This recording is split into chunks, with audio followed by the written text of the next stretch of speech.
my first thing before, are we good? Yep. Okay, so before I get started on the PowerPoint, first thing I want to ask you, we're going to talk about the 30s and the Great Depression. So what questions do you have? What are some of the things that you want to talk about? Because the PowerPoint is going to cover probably a lot of it, but I want to make sure I'm hitting the stuff that you need to know. Okay, so go back over like what you were saying on the Google Doc questions about like how the Sacco and Vanzetti, like that. There was something deeper about that we weren't getting to, like about the nativism and stuff like that. Okay. So that doesn't tie as much into the Great Depression and New Deal period, but yes, we'll talk. I'll bring that up then. Yes. The alphabet agencies, because there's so many letters. Okay. And that is going to be one of those things that you're just going to have to kind of try to come up with some way to kind of remember kind of what they stand for. But yeah, we'll go over them. We'll talk about what they do. Anybody else have something specific they want to talk about? Okay. The presidents. Okay. So Hoover and FDR? Yes, ma'am. Okay. All right. Like kind of where their stand is on aid and that kind of stuff. Is that what you're looking for? Well, yes, because I kind of got it backwards. Oh, okay. So it's good to get those clear. Okay, so really quickly, let me address Mackenzie's, just because it deals with the 1920s.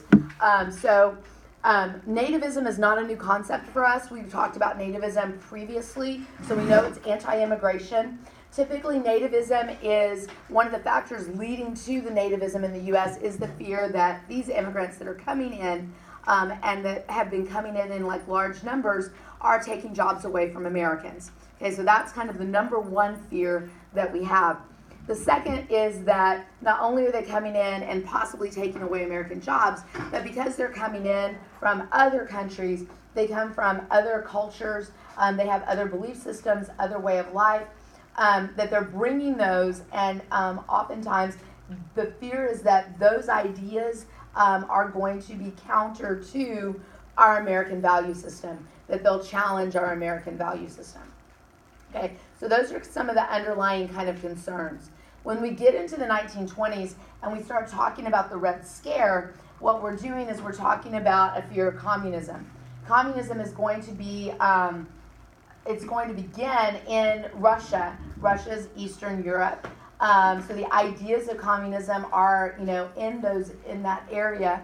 And communism is the exact opposite of capitalism. So in a communist economy, and in a communist government, you don't have free enterprise. You don't have private ownership of businesses. The governments own the industry. And so what that does is it prevents you from having your rich, like your Carnegies and your Rockefellers and your Morgans. Allegedly, it's going to prevent that. And everybody's going to kind of have kind of a level playing field, or so it's supposed to be like that. Because so no matter what, you're all poor. Well, you're all going to be kind of at the same, yes. So the fear is that we live in a system where we value free enterprise. We value that American dream of, being able to come in and be rich and be poor and get rich, that kind of thing. Be an Andrew Carnegie, who started out as a poor immigrant's kid, and he becomes one of the wealthiest men in the world. So they clash. Capitalism and communism are going to clash. So the fear is that with the increased immigration that's coming in the years following World War I, that especially those immigrants coming in from Southern and Eastern Europe are bringing with them these ideas. Okay, and that those ideas are going to, spread throughout, our society, and that we're going to be risking our way of life, our government. So that's kind of what's happening. Now, in the years right after World War I, one of the things that's going to contribute to this fear is the fact that we start to see a number of labor strikes. Okay, and so the idea that you're having these strikes, these people that are rising up against, industry, is going to be further compounded by the fact that you're going to have organizations like U.S. Steel that are going to kind of turn the tables on the unions and on the workers, saying that these strikes are the result of, communist ideology. And so that's going to, stir up things and make people really afraid. So those are some of the things that are happening. Well, then you also are going to have what are going to be considered actual threats. So when Mackenzie was asking a little while ago about the Palmer raids are initiated as a result of bombs that have been sent to prominent Americans. So I don't remember his title, but Mitchell Palmer, who is the Attorney General, thank you. I was like, what the heck is he? But the Attorney General, J.P. Morgan, John D. Rockefeller, and others are receiving these bombs. Okay, and the idea is that bombs go off, you're going to kill people. It's a form of terrorism, and they're it's being done by communists. So that's creating a fear. Then you have bombs that actually go off and have killed people, and it was kind of a situation where you had. I think it was like 8 different cities or something like that where bombs went off like at the same time. So it was like a planned kind of thing.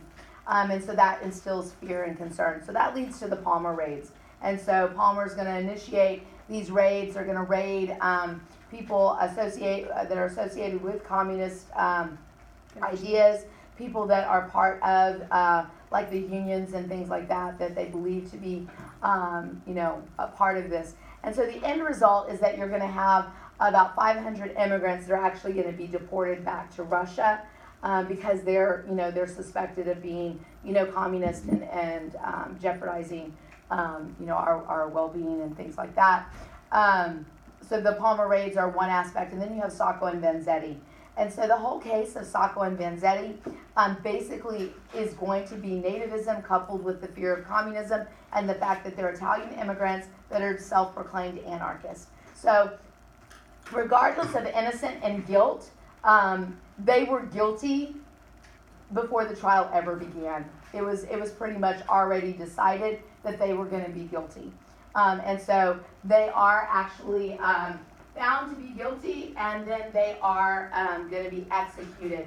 There was a lot of controversy about it. A lot of people that were against that execution.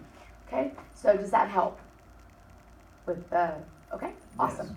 Yes. Okay, good deal. All right, so let's go through here, and it'll hit on the president so we can elaborate there. If at any point there's something you want to talk about or we need more, just let me know.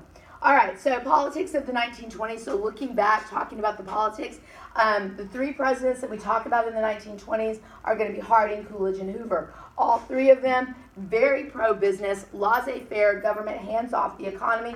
Let's let the business industries do its thing. Government's not going to regulate as much as it did during the Progressive era. We're not going to really enforce antitrust legislation like we did during the Progressive era. So that's kind of what's happening here. It talks about trickle-down economics. So this concept is basically the idea that you give money, you put money into the top. So your businesses, your industries, or your wealthy, that kind of thing. And the money's going to trickle down to the lower levels. So with trickle down, what happens in the 20s is tax cuts.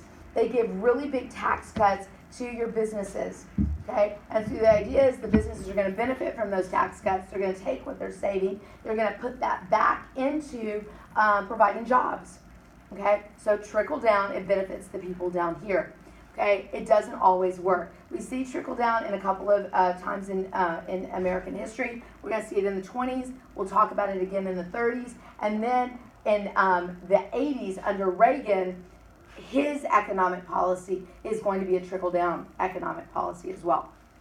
All right, so the Republicans are going to dominate the White House. You have strong nativist sentiments, so we're familiar with that. We know that after World War I, we have lots of labor unrest. There were a number of strikes that were taking place, and so that kind of adds to nativism and then also the fear of communism. The United States proclaims to have a policy of isolationism, and so I mentioned this earlier that we're going to not sign the Treaty of Versailles. We're not going to join the League of Nations because we don't want to get pulled into European conflicts in the future. But what is really true is we are isolationists when it suits us. when it's beneficial to us, we isolate ourselves. But then we're also, trade is still an important aspect. The United States has lent money to European nations. So we're kind of sort of isolated, but not completely cut off. All right, so the election of 1928, Hoover is going to win. Did you need me? Okay. Do you need water Taylor's supposedly picking me up something. So, okay? or? All right, so you can learn all about Hoover and FDR. All right, so Hoover's gonna win.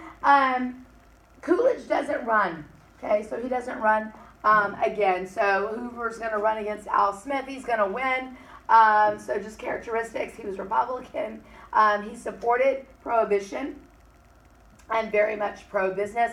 Al Smith had definitely some things against him. One of the biggest being that he was Catholic, okay? The only Catholic president we've ever had is John F. Kennedy. Wow. We've never had it. There was never one before him. We haven't had one since. Not to say now, in the time period we live in, it wouldn't be possible, but prior, anti-Catholic sentiment ran high. Also, he was against prohibition, so he wanted, alcohol. He had been part of Tammany Hall, so we know Tammany Hall was a political machine, and there was, some corruption kind of there. Not that he was corrupt, but he was affiliated with that. All right, so trouble at the 1920s. These are all things that are going to happen in the 1920s, leading to the Great Depression. So we talked about some of those today: the uneven distribution of wealth, buying on credit, the buying stocks on margin, which it was a bad idea. Unstable banking system, overvalued businesses and stocks. This piece right here is basically the idea that businesses were selling stock, saying that their stocks were worth this much, when in reality they're worth this much. Okay, so they're not worth really what it's saying that they're worth. Reduced consumption. So as the economy starts to tighten up its belt, once people have their automobile, their refrigerator, their radio, or whatever, they don't need to buy another one. So eventually what happens is people kind of stop buying these things. And so consumption goes down, and when consumption goes down, you have businesses that are left with more stock than they can sell, which means prices are going to be driven down, and when prices go down, people are going to lose their jobs eventually. Okay, and then failed government policies. And so what we see here are things like, for example, the Harley-Smoot tariff. Okay, the Harley-Smoot tariff was a protective tariff. So what protective tariffs do is they jack up the prices of goods coming into the U.S. from other countries. And the result of that is that other countries are going to jack up the price of our goods. So what happens to trade? Trade's going to stop. And so when we're in the Great Depression and you see those types of policies put in place, it's going to grind the economy even more to a halt because we don't have the trade that we need. Okay, so those are some of the things: overproduction in there, unemployment in there also. Okay, so effects of the Great Depression leading to the crash.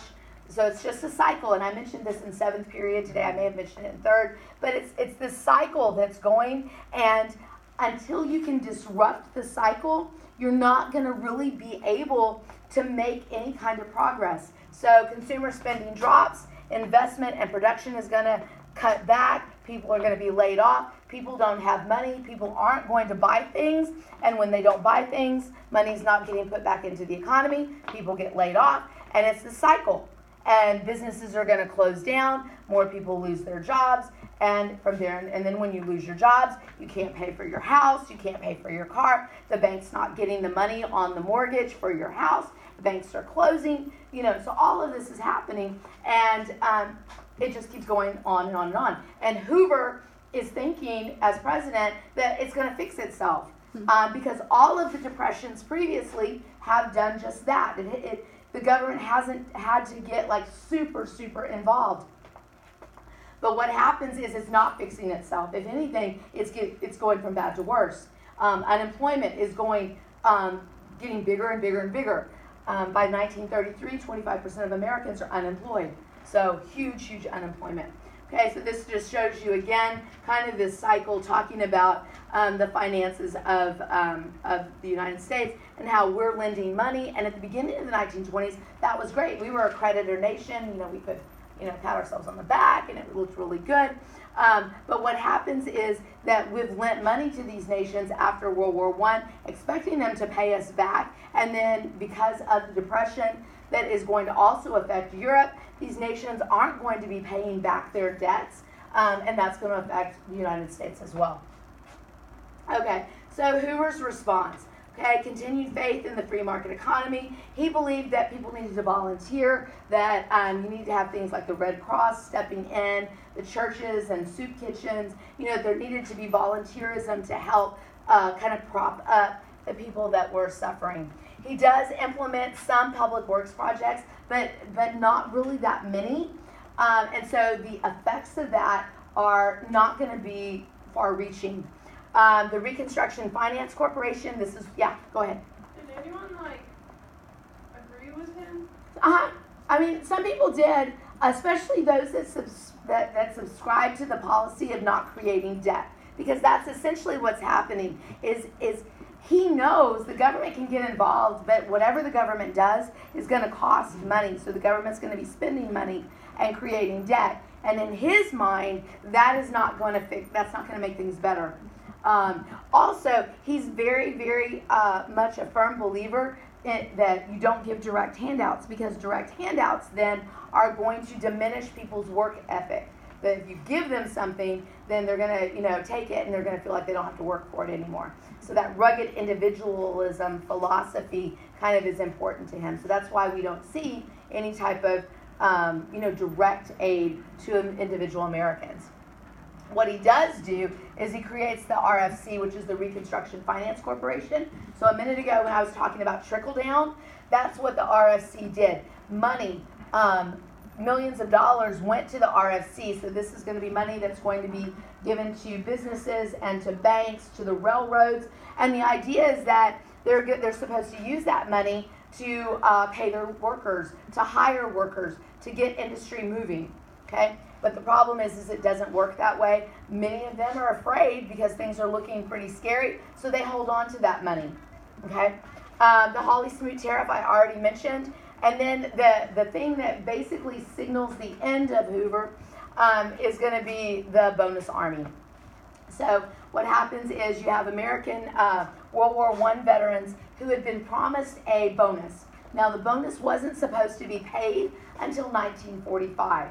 Okay, so this is much earlier than what the government is actually supposed to pay it. But these veterans are saying, hey, we're starving, we're losing our homes, we need this money now. So they go to Washington, and so they're there, they're camping out, and so you have hundreds and hundreds and hundreds of veterans that are there. They basically establish shanty towns there in Washington. And Congress basically comes back and says, no, we're not going to pay the bonuses early. And what then happens is Hoover's like, okay, we got to clear you guys out. You guys got to leave. So he's trying to disband the bonus army. He calls in Douglas MacArthur, the military general, who's going to be important in World War II, to come in to help, disperse the bonus army. Violence breaks out. And some people, are injured. There's some deaths, and so it becomes this big, huge fiasco, and that basically caps his presidency.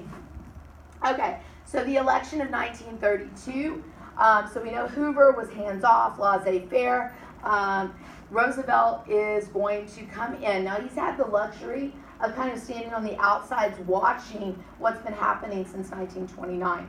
Okay, so he's seen what's been done and what hasn't been done. So he's had a little bit of time to kind of get his head around what's going on and develop kind of some strategies.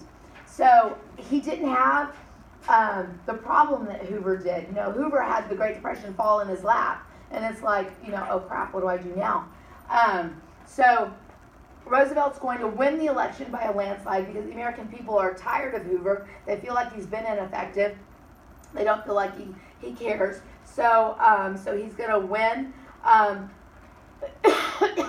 This just talks about kind of what happens during the process of the election. In 1933, the 21st Amendment is going to be passed. The 21st Amendment repeals prohibition. So in the 1920s, one of the things we know about prohibition is it didn't work. If anything, it caused lots and lots of problems because bootlegging continued. You had your speakeasies, organized crime is going to be a big deal. Other types of crime are going to emerge, like prostitution and racketeering. So all of that's happening. And one of the things that's also happening is people are drinking, but the government's not making any money off of the alcohol because it's illegal. So therefore, technically you can't sell it. So what happens in 1933? Congress passes the 21st Amendment repealing prohibition. Now alcohol is going to be legal again. So guess what? We can tax it. So those people that can afford to buy alcohol, now they're going to pay taxes on it. Money's going to come in. Okay, so it's going to be, kind of something that's going to help. All right, big thing about the Great Depression and Roosevelt's New Deal is this piece right here. It's going to alter the role of the federal government. We're going to go from basically small, more manageable government to enormous government. And the powers of the executive branch are going to increase during this time period. Okay? What was the 20th Amendment? Why are Is you it the asking? lame duck thing? Yes, it said it. Yeah, lame duck. What does it mean? What it did, Oh, it changes. It changed. Yeah, it shortens the period between when one president goes out of office and the new one comes in. And so, that's what it is. I was like, I don't know, Kate. And then thank you, Lauren, because I was like, oh man, I don't remember what that one is. I don't teach that one usually. So, all right. Okay, so effects of the Great Depression. These are basically, you can just kind of see that you have Hoovervilles, you got the farmers. Farmers are going to be struggling in the 1920s, 1930s. It's going to be even worse. People are going to suffer malnutrition and mental depression, especially your children and your elderly. That's really going to help them, affect them. You have more and more racial and ethnic bias because things are, tighter and jobs are more precious.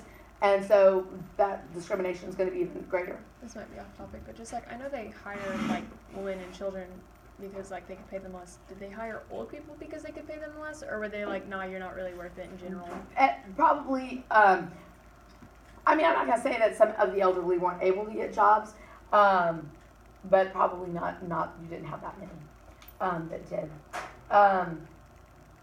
And because we're past the progressive era, you probably don't have the child labor issue now. So it's women that potentially are working in the workforce, and yes, they're definitely be working for less The wages. Dust Bowl, was that kind of a man-made issue? It's a combination. Like Dust Bowl is a combination. It is severe drought that takes place, coupled with the fact that there has been over farming and poor farming techniques in the Great Plains region. So the soil has been depleted. So then you take that and you couple that with the fact that they're going to experience what's the word I'm looking for? Not normal dust storms or storms, unnatural, or unprecedented. I don't know, and these wind storms are going to come through, and so you're going to have these, huge dust storms. You're going to have dust that's going to be taken from the Great Plains all the way to, the East Coast. Dang. Yeah, so pretty crazy. Anyway, so these are basically some of the effects then that you're going to see of the Great Depression on society. Okay. All right.